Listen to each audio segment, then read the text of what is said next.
This is the V10, and it's somewhat of a superphone for LG, with 2 screens, dual front cameras, an extensive manual video mode for the rear shooter, and some beefy specifications. Basically, LG just gave the middle finger to anyone who bought a G4, because this is a much better version of it. Inside, this beast is rocking a Snapdragon 808 processor with 4 GB of RAM, 64 GB of internal storage, and in good old LG fashion, they've stuck with a removable back cover, which will give you access to a micro SD card slot, which is expandable up to 2 TB, and the user replaceable 3000 mAh battery. Around the front side, you'll find a 5.7-inch QHD IPS display, which packs in 515 pixels per inch and is covered by Gorilla Glass 4. Right above that gorgeous panel is a secondary 2.1-inch display rocking a 160 by 1040 resolution, which we'll talk about in a little bit. For me, the design is just okay. I'm not a huge fan of how large this device is, but the back panel has a nice and grippy texture to it. There are 316L stainless steel rails, which LG calls dual guard, lining the sides of the phone, and overall the design language here screams rugged, and LG claims to back that up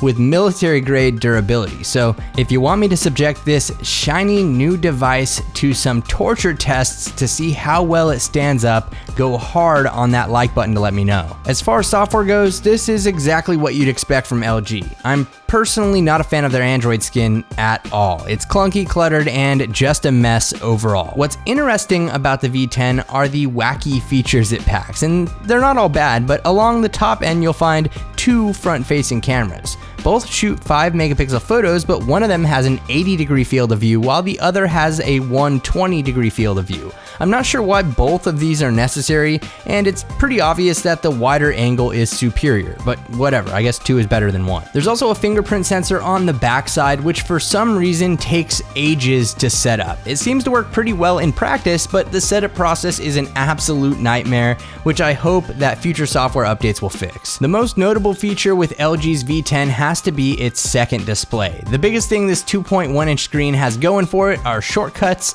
and notifications. When the phone is unlocked, you can swipe through different screens for various shortcuts, contact favorites, recent apps, media controls, and other options, which can all be completely customized within the settings app. This little screen will also exclusively show notification banners and prevent them from consuming real estate on the main display, which is pretty neat.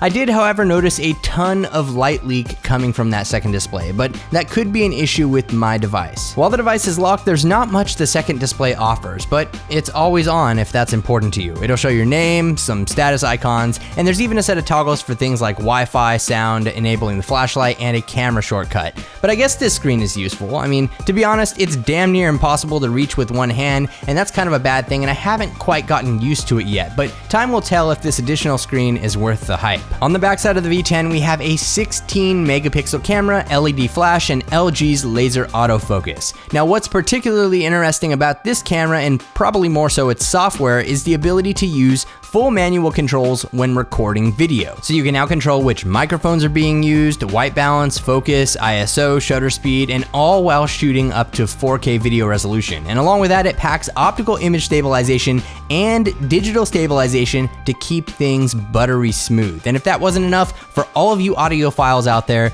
the V10 even packs its own 32-bit DAC for crispy audio playback. But anyways, let's take a look at how the camera actually performs.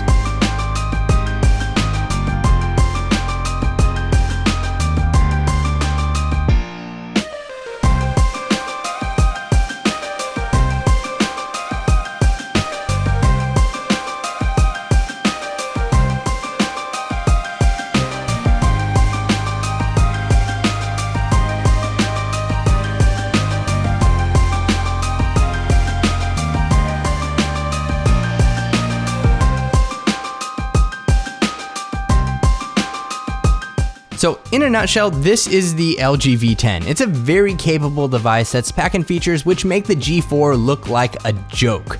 It's speedy with beastly specs, 2 displays, 3 cameras, and basically anything you would need from a powerhouse of a smartphone. But let me know what you think about the LG V10 in the comment section below, and if you enjoyed this video, leave it a thumbs up as it does help out the channel a lot. So thanks again for watching, everybody. This is Dom, and I will catch you in the next video.